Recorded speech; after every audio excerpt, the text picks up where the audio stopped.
اعوذ باللہ السمیع العلیم من الشیطان اللعین الرجیم بسم اللہ الرحمن الرحیم وبہ نستعین وصلی اللہ علی سیدنا محمد وآل بیتہ الطاہرین اللہم صلی علی محمد وآل محمد وعجل فرجہم۔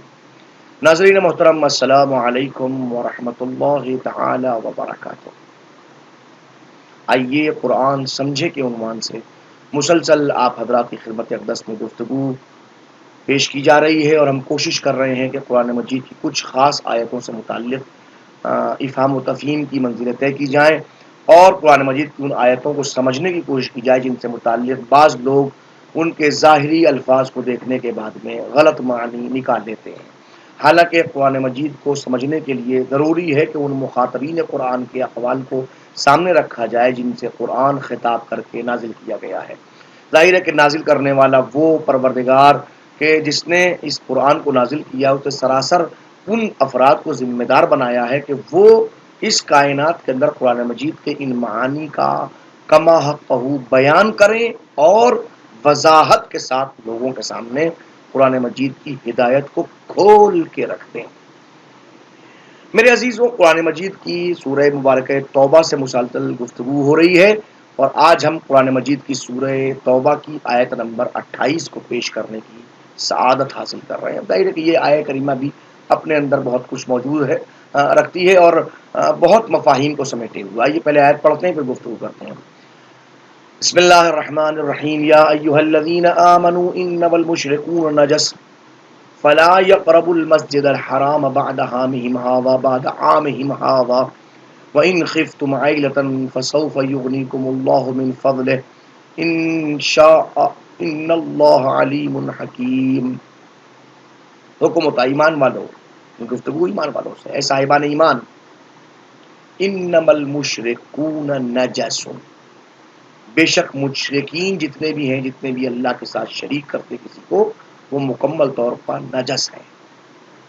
لہذا خبردار، فلا یقرب المسجد الحرام بعد عامهم هذا، اس سال کے بعد مسجد حرام میں وہ لوگ داخل نہ ہونے پائیں۔ وَإِنْ خِفْتُمْ عَيْلَةً فَسَوْفَ يُغْنِيكُمُ اللَّهُ مِنْ فَضْلِهِ إِنْ شَاءَ، اگر تمہیں غربت کا خوف ہے تو قریب خدا چاہے گا تو اپنے فضل و کرم سے تمہیں غنی بنا دے گا۔ ان اللہ علیم حکیم، وہ صاحب علم بھی ہے اور صاحب حکمت بھی، یعنی اس کے جتنے بھی فیصلے ہوتے ہیں وہ علم اور حکمت کی بنیاد کے اوپر ہوتے ہیں۔ وہ جاہلانہ فیصلے نہیں کرتا، وہ علیم ہے، وہ حکیم ہے، وہ ہر بات کی حکمت کو سمجھتا ہے، جانتا ہے، لہذا اس کے فیصلے اسی بنیاد کے اوپر سامنے آتے ہیں۔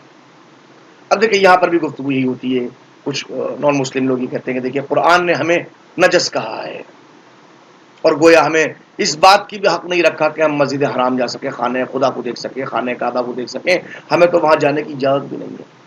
پہلی بات تو خدمت میں عرض کروں کہ یہ آیت کریمہ 9 ہجری میں نازل ہوئی ہے، اور 9 ہجری کے اندر فتح مکہ کے بعد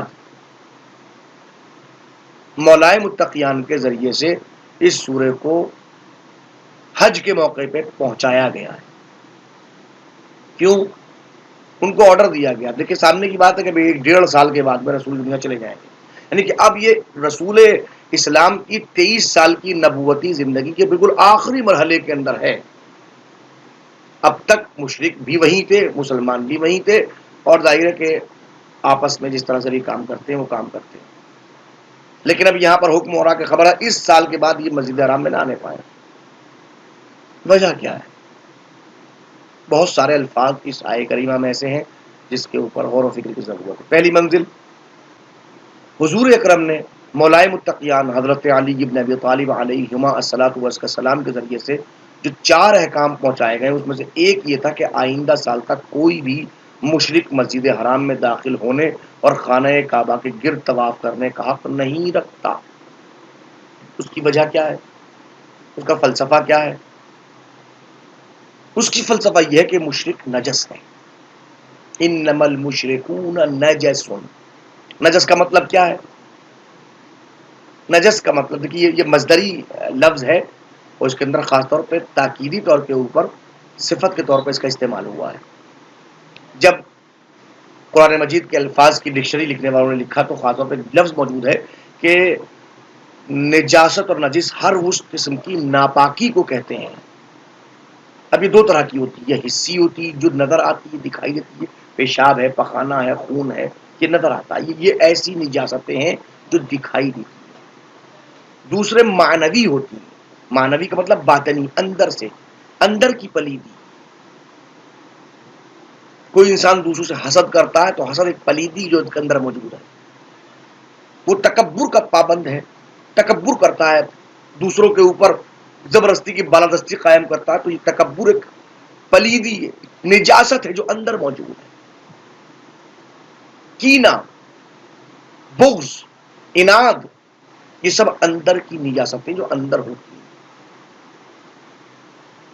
اب یہاں پر لفظ استعمال کیا مشرکون نجس، کون سی مراد ہے؟ علماء نے لکھا ہر وہ چیز جس سے انسان کی طبیعت میں نفرت پیدا ہو اسے نجس کہا جاتا ہے۔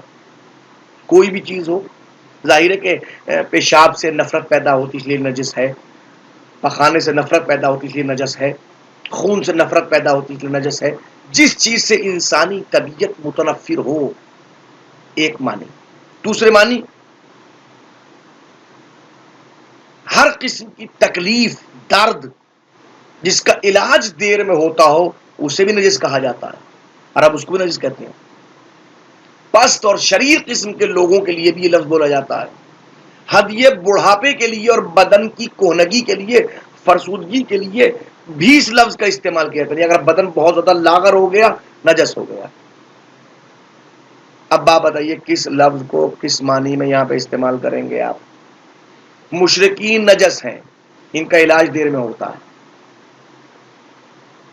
23 سال کی زندگی ہے، 22 سال گزر چکے ہیں، اب تک علاج نہیں ہوا۔ کیا علاج نہیں ہوا؟ آخر کیوں خانہ خدا تک پہنچنے سے منع کی جا رہا ہے؟ وجہ کیا ہے؟ کس لیے؟ سبب کیا ہے؟ تو دیکھیے آپ اس سلسلے میں دیکھیے گا، پہلی بات تو یہ کہ ان کے عقائد بہت برے ہوتے ہیں۔ عقائد کیسے برے ہیں؟ اب عقائد کے برا ہونے دیکھیے آپ، یہ جو اپنے خالق اور مالک کو بھولنے کے بعد اپنے ہی بنائے ہوئے بتوں کو پوجنے لگے۔ اب آپ کہیں گے مورتی پوجا کے خلاف بات کر رہے ہیں، تو معاف کیجیے گا، اگر میں ہندوستان میں رہتا ہوں تو ہندو مت کے ویدوں کے اندر بھی بت پرستی کی مذمت کی گئی ہے۔ اگر آپ کہیں تو میں اس کو پیش کر سکتا ہوں۔ پورا آریہ سماج کے لوگ جتنے بھی ہیں، کوئی مورتی پوجا نہیں کرتا ہے۔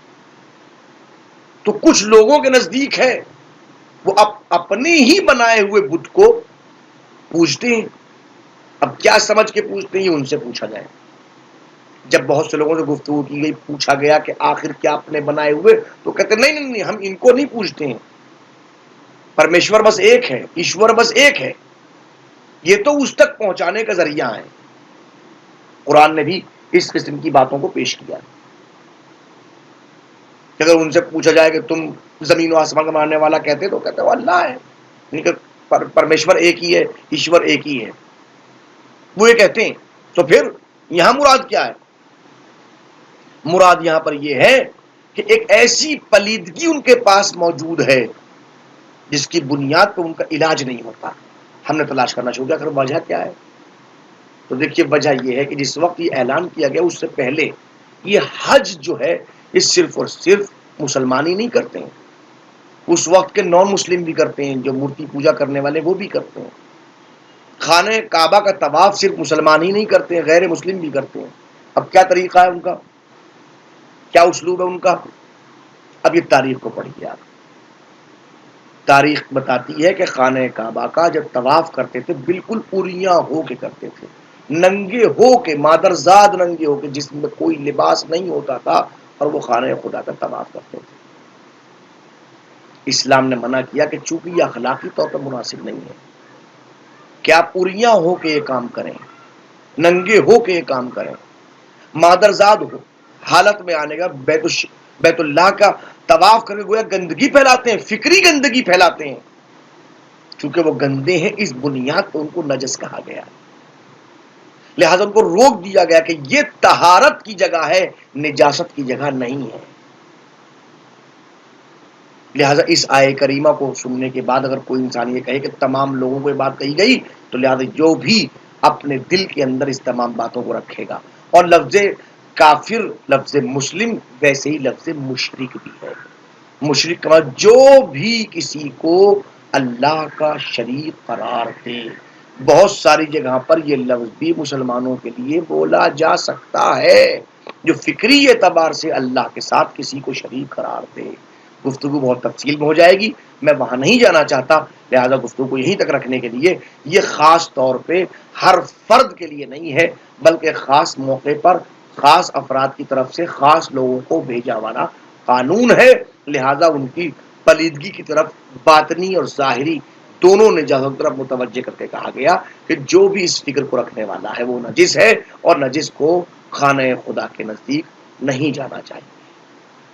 اب اگر نجاست کو دور کر کے طہارت تک لایا جا رہا ہے تو اس سے کون سی دہشت گردی کی تعلیم دی جا رہی ہے؟